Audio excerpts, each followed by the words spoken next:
जंगल में चलते हुए मुसाफिर ने जेब से सोना निकाल कर देखा, वापस जेब में डाला और आगे चल दिया। सोना देखते वक्त उसको एक चोर ने देख लिया था और चोर कहने लगा कि इसको नहीं छोड़ूंगा, इसको तो लूट कर ही रहूंगा।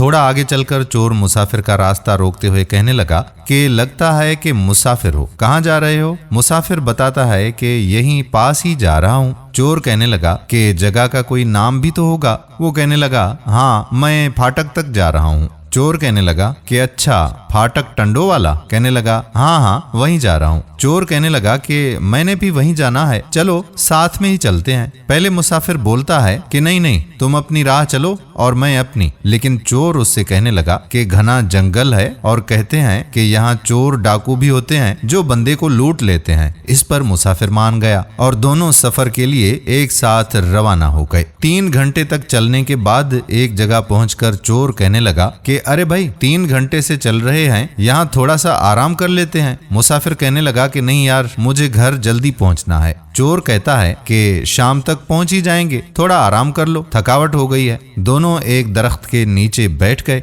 अब चोर मुसाफिर से कहने लगा कि भाई, मैं पहरा करूंगा और तुम्हारे सामान का ख्याल रखूंगा, तुम थोड़ी देर के लिए सो जाओ। मुसाफिर कहने लगा कि नहीं नहीं, मैंने नहीं सोना। चोर इसरार करने लगा कि अभी सफर बहुत है, थोड़ा आराम कर लोगे तो आसानी हो जाएगी। चोर के इतना इसरार करने पर मुसाफिर को शक हो गया कि मामला कुछ गड़बड़ है और वो अपने आप से कहने लगा कि कुछ तो करना पड़ेगा। उधर चोर अपने आप से कहने लगा कि एक बार बस इसकी आंख लग जाए, मैं इसका सोना निकालकर फरार हो जाऊंगा। फिर मुसाफिर दरख्त से टेक लगाकर बैठ गया और उसकी आंख लग गई। उधर चोर पहले तसल्ली करने लगा कि मुसाफिर पूरी तरह से सो गया है या नहीं, और फिर उसकी जेबों की तलाशी करने लगा ताकि वो सोना जो उसने जेब में डाला था निकाल ले। लेकिन उसको सोना कहीं भी नहीं मिला और उसका हाथ मुसाफिर से टकरा गया और मुसाफिर जाग गया। कहने लगा क्या हुआ? चोर कहता है कि इस साइड से कुछ आवाजें आ रही थीं तो मैं होशियार हो गया। मुसाफिर कहने लगा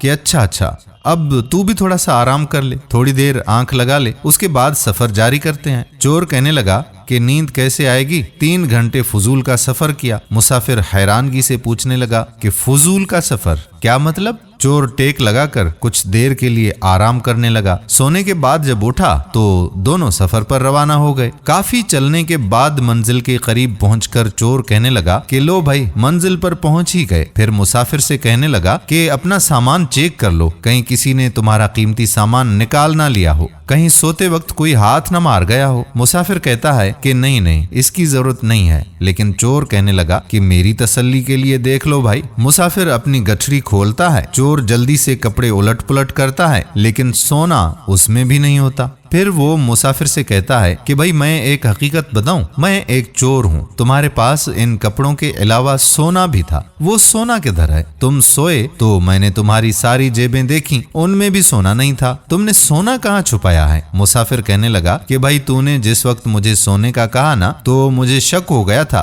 कि तू चोर है, इसलिए मैंने सोने से पहले वो सोना तुम्हारी जेब में डाल दिया था। चोर फौरन अपनी जेबों में हाथ डालता है तो मुसाफिर हंसकर बोलता है कि अरे पागल, जब तू लंबी तान कर सोया था तो मैंने सोना निकाल लिया था। वो उसको सोना दिखाते हुए कहता है, अगर तू अपनी जेब भी देख लेता तो आज ये सोना तुम्हारा हो जाता। चोर रोने लग गया कि मेरे तो नसीब ही खराब हैं, जब भी चोरी के लिए जाता हूँ नाकाम ही वापस आ जाता हूँ। मुसाफिर चोर से कहने लगा कि बेटा, दूसरों के ऐब निकालने से बेहतर है कि बंदा अपने गिरेबान में पहले झांक ले। नाजरीन, ये थी हमारी आज की कहानी। फिर हाजिर होंगे एक नई कहानी के साथ। उम्मीद है कि वीडियो आपको पसंद जरूर आई होगी। आने वाली वीडियो तक अपने मेजबान कादिर बख्श कल्होड़ो को इजाजत दीजिए। अल्लाह हाफिज।